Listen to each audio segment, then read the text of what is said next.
So after hours of troubleshooting, I think I finally found the issue.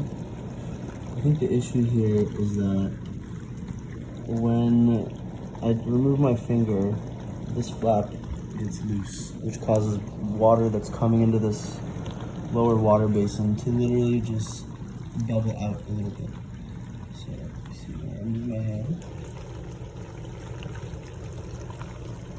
you see it kind of bubbling against the flap that's raised, which causes it to drip into the foam and then eventually onto the floor. But now, first of all, pressing here helps. It doesn't fully solve the problem. And I actually press into the bottom. We see that the leaking stops completely. Wow. That was it the whole time.